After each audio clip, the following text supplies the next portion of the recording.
Hello, friends. It's Katie back with another episode of my vlog, and I apologize for missing my Cinema Club Sunday Roundup vlog back on Sunday, but it was so hot here in Portland. It was brain meltingly hot over this last weekend, and there was no way that I could concentrate or even sit here to record a vlog because it was so insanely hot. So how hot was it? If you live in the Pacific Northwest, you know how hot it was because you experienced it. If you don't live here, maybe you saw something about us on the news. Personally, the high temperatures that I experienced over the last weekend were Saturday was a high of 108, Sunday was a high of 111, and Monday was a high of 113 degrees, which is way too much for anyone to be able to tolerate. And here in the Pacific Northwest, where it's normally pretty cool and temperate and rainy most of the year, not a lot of people have air conditioning in their house. I was reading a stat that said that less than 50% of the houses in Portland have an air conditioner in them, which makes sense to me because it normally just doesn't get that hot here. So this was insane. I mean, people died. The numbers keep going up that I keep seeing in the news. I just heard Multnomah County announce something like 40 people so far have died and had their deaths attributed to this horrible heat wave that we had, or heat dome is what they were calling it on the news, because it was like this dome of high pressure air over the area that just didn't allow anything to move in or out until Monday night when it finally broke. But man, you guys, this was insane. We have two small air conditioners in our house. We have a window unit that we put up in the kids' room because they sleep in an attic, which is obviously the hottest part of the house. And then we have a portable unit that we keep in our bedroom to keep Sean cool.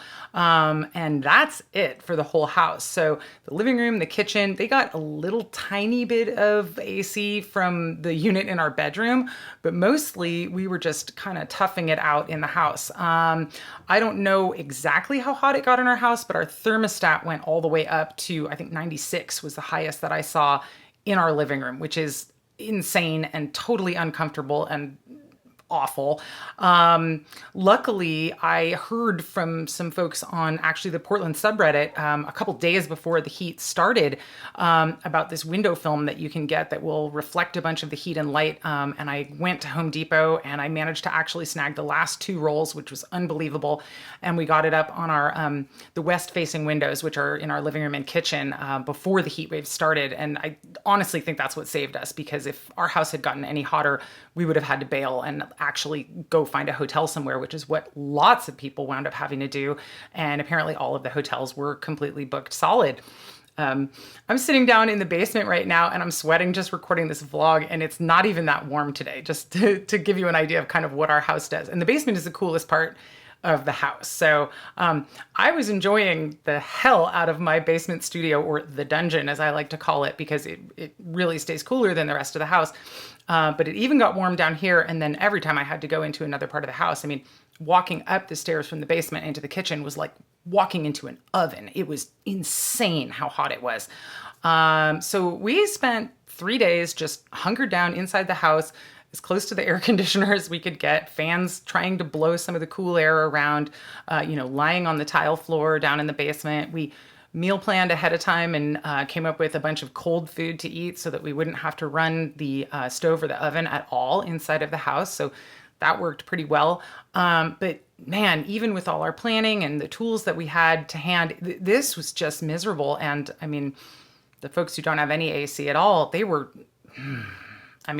dying literally in some unfortunate cases, but dying figuratively of just heat exhaustion.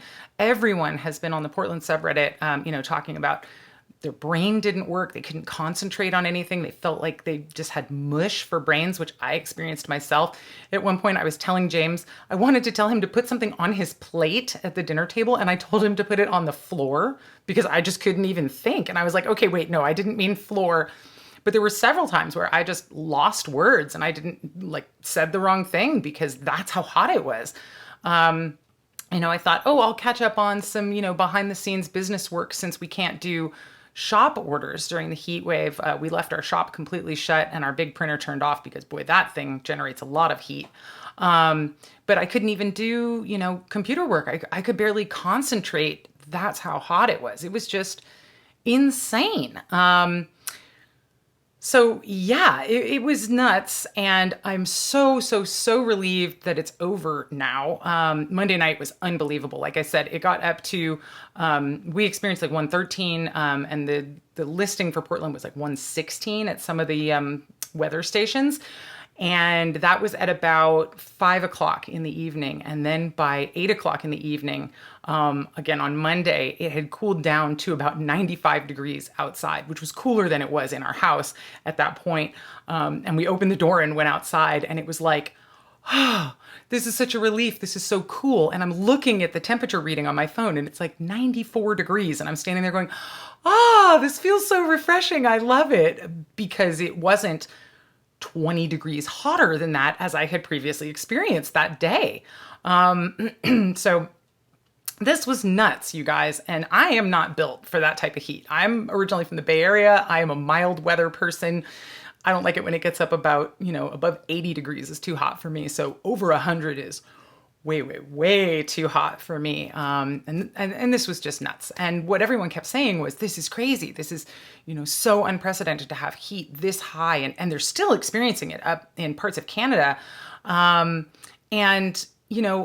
Everyone kept saying the same thing. This is the hottest thing I've ever experienced in my life. But hold on to your butts, because this is just the beginning. This is, welcome to climate change. Welcome to what life in the 21st century and beyond is going to be like.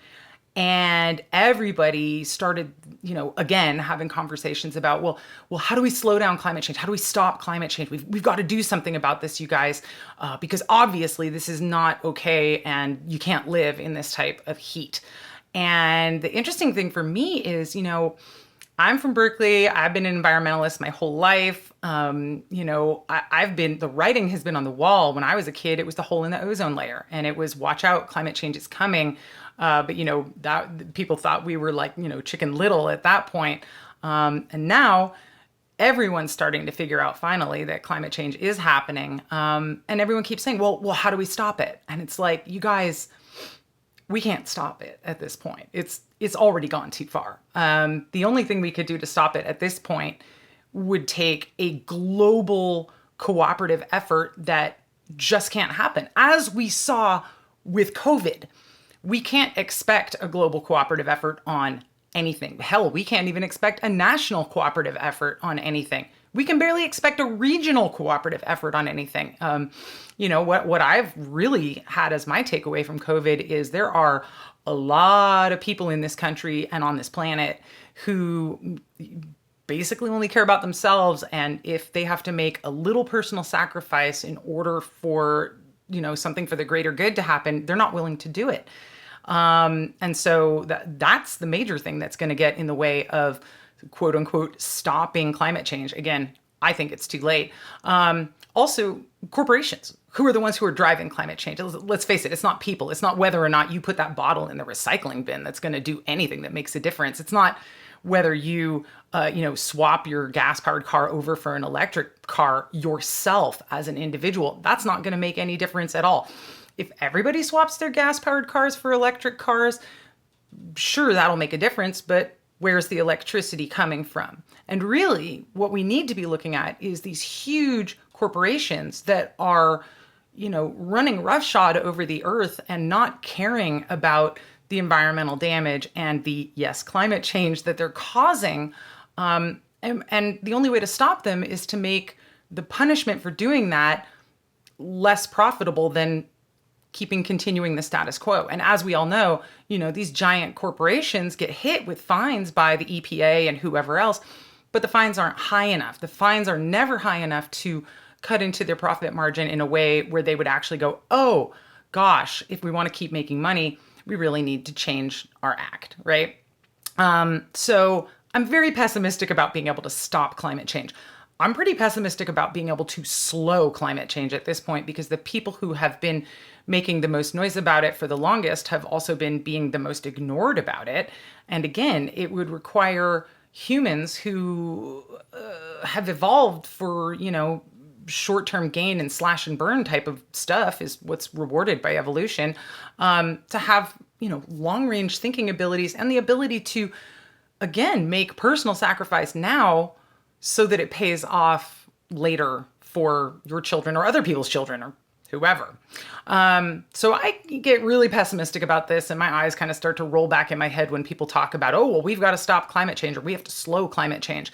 And I think, it's good to work on that. But at this point, I think what we need to be talking about is how we as human beings can adapt the way we live to the new climate of the future. And I'm not talking about everyone in the Pacific Northwest needs to install central air in their house because, yeah, that makes your house cool. But obviously, everybody running air conditioners just contributes to the problem. So I'm talking about a wholesale rethinking of how we live and how we design housing, which I don't have the answer to. As I've said before, I am not a city planner, but I pretend to be one sometimes. But that's all just kind of my gut reaction stuff. I have no training in this department at all, but I can tell you one thing, which I already told you at the beginning of this video, and that's that the basement is the coolest part of my house. And so what I would like to hear people talking about is building underground. I haven't heard anyone say that. I mean, I hear me saying it, but I have not heard anyone else talking about it. And it's obvious that as things are heating up, we're going to have more and more of these unlivable weather events. And if we can make living spaces underground that are cool naturally without having to pump in cold air, that's a great idea. Now, do I want to live in some dank cave underground where I never see sunlight, some, dystopian science fiction future? No, I don't want that. I like to have some light. And the thing I don't like about my basement studio is there's not enough light in here. But engineers and architects and designers are working on that problem. And I'm also not saying you have to live completely underground. I think we should be talking about multi-story buildings where instead of having the bottom floor be at ground level or maybe one basement just below ground level, why aren't we talking about building buildings that are, 4 stories tall and 3 of those are underground? I haven't heard anyone say that. And that's like a totally obvious solution to me. Maybe you guys know more about this than I do, and you could correct me and tell me why that's not a great solution. But, Pacific Northwest is full of caves. Why aren't people moving into them or even talking about moving into them, right?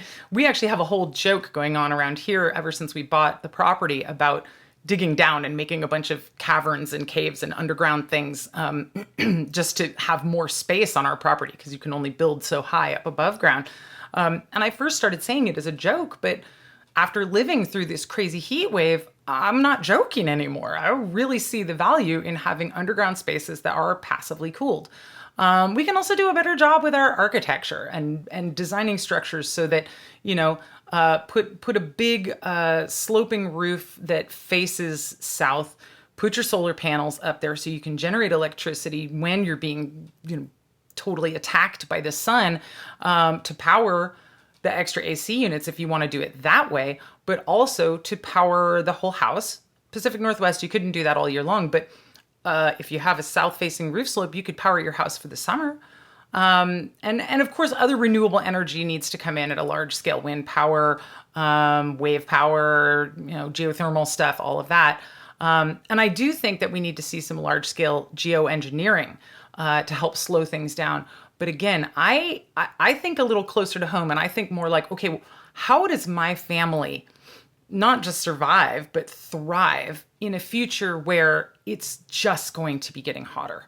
And like I said, going underground is a great solution. I'm sure you guys have other ones that you could say also. There's lots of, I've read a lot about building different types of shelter and using different materials to get different effects and whatnot. And obviously, if you choose the right materials and the right structure shapes, you can do a lot of passive cooling that way as well. So I'm really interested in this and these sort of ideas about what we can do for the future as a group. The group project failed or semi-failed during COVID. But a lot of people were trying, which shows me that a lot of people are willing to come together and make sacrifices and do what's right for the greater good. The problem is we have to design a path for the future that doesn't rely on everybody doing the right thing, because obviously everybody's not going to do the right thing. If we could design a path for the future that relies on 50% of people doing the right thing, that might just work. But yeah, I'm not confident about everybody getting together and doing it right. The other thing that I've been thinking about a lot is, before this heat dome event happened up here, I had heard a lot of people talking about the future climate refugees, if you will, that are going to be moving into the Pacific Northwest. Before this event, we have a solid reputation as basically the coolest part of the country. And we are already experiencing what people call economic refugees here, people who, like me, moved from California because we couldn't afford it anymore and came up to Oregon and said, wow, look, this isn't all overdeveloped and totally expensive, so I'm going to make my home here instead. Well, the next wave is going to be the climate refugees, the people who can't stand to live, down in the Southwest or the South anymore because weather events are just going to get more and more dramatic like this over time. The prediction has been that they're going to move up north, obviously, mostly to the Pacific Northwest, central northern part of the USA, and of course to Canada.